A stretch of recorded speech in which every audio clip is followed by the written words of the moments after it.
How many years ago can Ndi Igbo say na Biafra ya work? Man, I said it. Okay. When leaders of Ndi Igbo na Anamwe endorse on Nigeria ye break. Nigeria will agenda ye playing at the world politics. No more say go no. Obodo amahonya amaha ya ataafo. Onwe any strong thing na chime abru izu akpala na Anamwe. That's why ejeti solo ife mmụọ o ye help o ki na enweta direction life na eje. So them other actually create this country that actually megono itiwa. Mcho ka mgbalu gi izu agwa ngebe Nigeria na achi ije now. Nigeria is going back to the first republic. Nigeria will go back to parliamentary system of government. Jama ke fa nkuru mgbo ye eme ichete fa ngwala now. Nigeria is going back to the first republic that was roughshod. This descent maybe though. That's where we are going back. Nigeria ha chikewa in the next 50 to 100 years. Mka ngwala opio, to ngwala ye ko ya do. Onwenye yefu ye to say. And with time, a new system of people ye me gonna up the new leaders ye initiate this thing. If you just stand there in the front of a world program, you get crushed. Makefa kalelego. With all your fiscal powers, you delay. Man, that thing we feel descending force. It will compress you and crush you.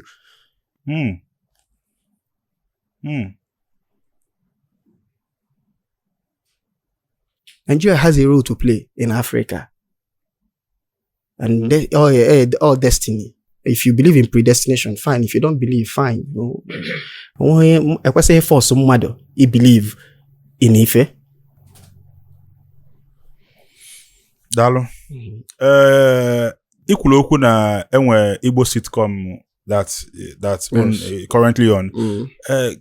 In now in the whole film business now, odeka bia abuzia ayi nwabu ndi nwabidolie as na nwabidolia through living in bondage and all those stuff. Debatable. Yes, all the debatable. Mana if na ndi Yoruba takes their personal this last festive season galaga, everything on the cinema, any film and all the big projects that we'll talk about is Yoruba producer or Yoruba EP.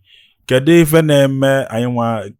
do you think we're missing as Igbo people when it comes to the landscape of film business? We are not prepared now. Life abroad based on sentiment. It's a matter of onyedo prepared. We are not prepared. Ndi Igbo water down production system. When you are busy destroying your culture, when you are busy, away cameraman all of a sudden within 6 months or whole director.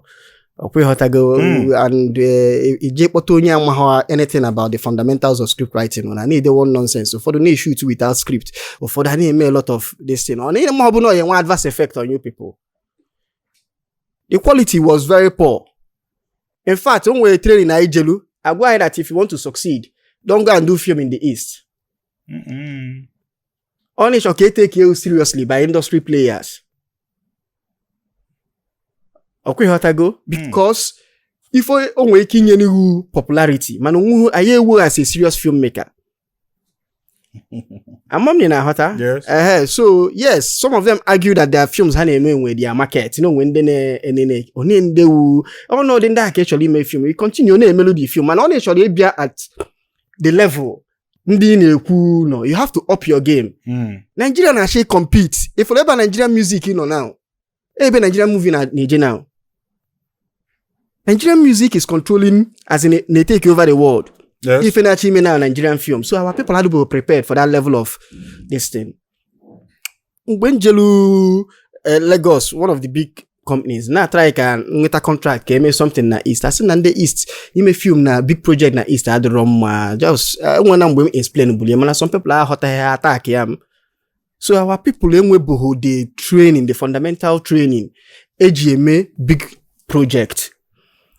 Okay, how to go? One nonsense. Even some people in Lagos they make that mistake at times. You know, what nonsense script where he's the best cameras, but are big actors we shoot. We know film starts with the story first.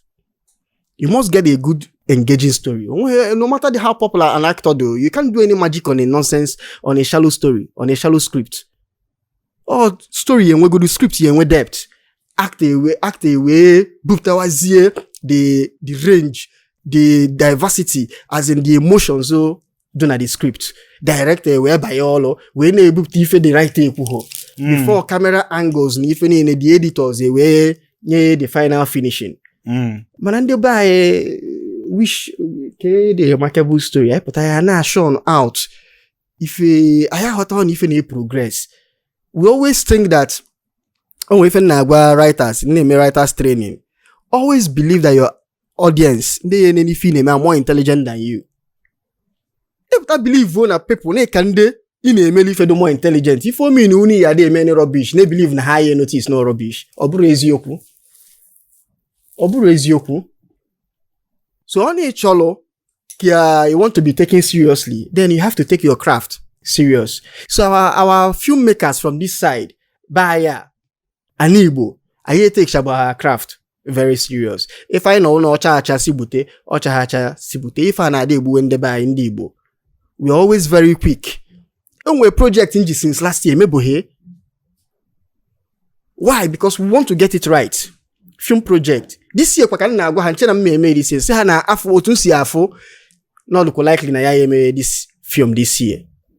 We must cross all our T's and dot all our I's. So up to we compete here at that level, or go compete here. Standard and set na raise go the bar all the too high. Very. All the too high. So you must come up to that level, and for you to do it, or you be from the script. Do you buy the idea that you can't do good movies in the East, or what is the whole? What's the logic? You can do good movies in the East. Managwanga the problem una in the Northeast. They will be good story. He will be eye for good story. He will be appreciation for good story.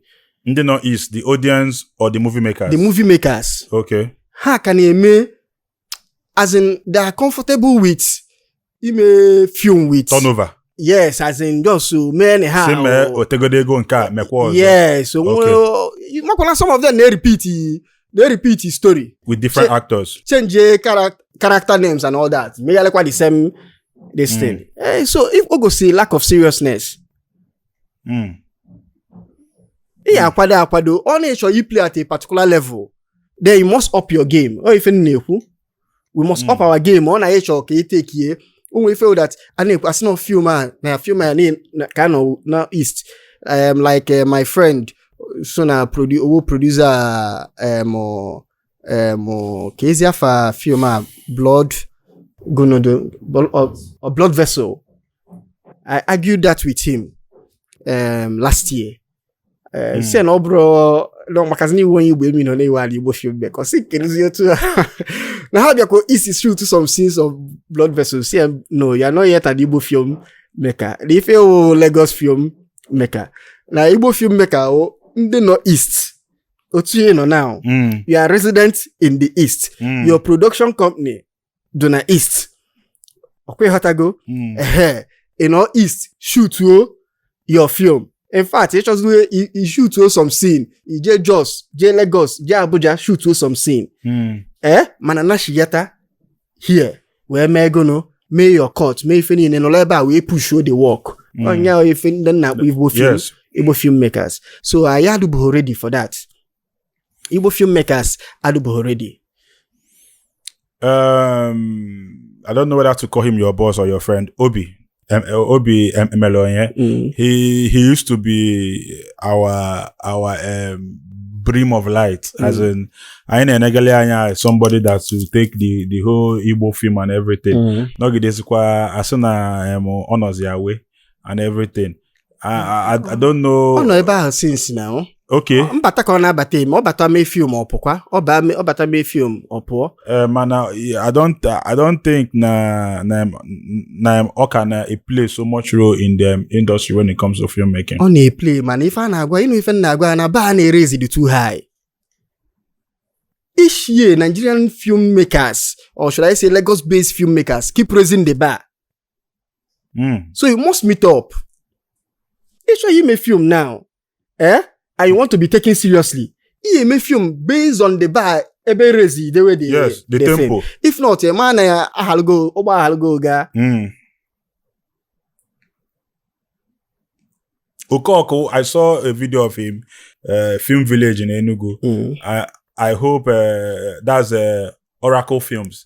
I just hope that he will come through because we need to talk about our films and our people doing it. Okoko, I don't know whether you normally follow his works. I need about his project, but I'm familiar. Right now, I'm know what the person name me. My high budget film na Southeast right now as a Southeast film based filmmaker. Nyawa the person now top go do for now. Before you my young friend Ebuka Njoko that is coming up. Okwe hotago me Yahoo Plus me Uno and all that. Me ha we nke ha me na for YouTube na December Okoko Christmas. So that's an experimental film haji phone we say. So for now I had to be already and the buy I had to be amare make collaboration. You can win equipment onye enwe nka nda ha ka yam na collaborative effort. Yes, Ndi Igbo ma I like every individual if you know. And other times or had the whole komoko as in kame achomi me with at times you need to collaborate. You need to collaborate. Because if you learn you need the mother, you have to go for the person. But now can you feel that you don't need this person. Also now that individual nation Ndi Igbo I do go there for a very long time. Or help like at ego. Manu nwele ebe ọ na-egbu na politics ebe wazi ebe a need the industry ebe need ka abịa ka ọnụ anyị ka ọma million ka o wee gba ofufu anyị fail on a mess up. Almost some sectors that need the collaboration for you to break through or for you to assert yourself. So that thing affects Ndi Igbo very well.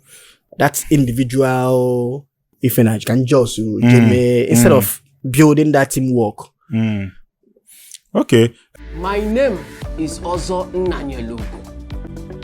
So many people are asking me, how do you make so much money at this your young age? And I ask them, why do you carry so much money and put in the bank when you can carry the same money and put in the land? I am who I am today because I do land banking with Pine Leaf Estate and Properties Limited.